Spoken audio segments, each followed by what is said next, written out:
Hey there, my friends, it's Jamie with Badass Mama Gang, and over the next couple weeks, I am going to be bringing you all my top picks for exercises specifically on the BOSU ball. I'm talking upper body, legs, core, balance, and cardio.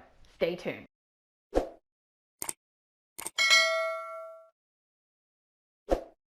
So today, let's start right off the bat talking about core. That's what this thing is, kind of what you think about when you talk about a BOSU ball. You're like, this is a balance trainer. It's going to be all about core. So let's start with that. So today I'm going to give you my top 3 picks when it comes to doing some core exercises right on the BOSU ball. For our first move, we're going to do a V-sit hold. What you're going to see is the blue part, or the round part of the BOSU ball, is going to be face up, and you're just going to sit straight down on it, and you're going to balance on your tailbone, knees in. One thing you can do is put your hands down on the floor behind you, but you want to work so that you can balance your entire body on that tailbone in that V-sit. When you're ready, you're then going to extend your legs out just a little bit. You're going to feel everything shake and then slowly bring them back in. Again, you can work up to this. Hands can go behind you, one hand behind or both hands straight up, but you're working towards being able to move those legs out and in using that core. Exercise number 2, we're going to keep that round part of that BOSU ball still facing up, and this time we're going to do a plank with some shoulders. So with this one, we are going to come down into a plank position. You can totally do this from your toes or from your knees, but just make sure that you don't have that rear end up in the air. Bring it down with a very tight, what I call corset, around that inner body.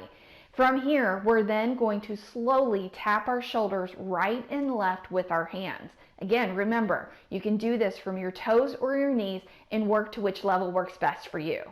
Our last exercise, we're actually going to flip that BOSU ball over so that we're working off of the flat part. This is probably my favorite core move on this BOSU ball that you can do from home or at your gym.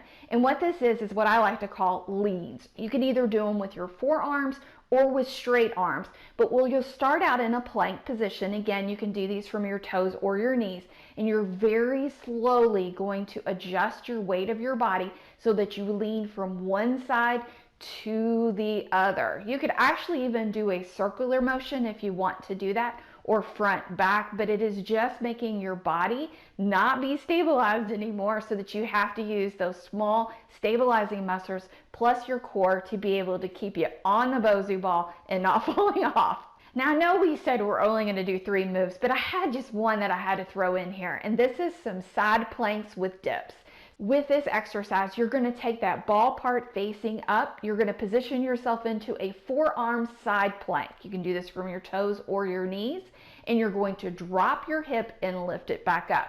Just make sure you do both sides. All right, guys, so this is going to be a super short but highly effective core workout that you can do on your BOSU ball. If you're looking for, okay, great, 3 exercises, how much should I do these? I like to actually set a timer for about 30 to 45 seconds and do as many as I can during that time, and then take a 15-second rest and then do it again. If there's 3 exercises, I'll do all 3 exercises, start back up at the top, and usually do about 3 to 4 rounds. All right, guys, so that's it for today with core. Come back next time because we're going to have a little bit more with some upper body. All right, guys, go be awesome. Check the mic and make sure it sound right, boys.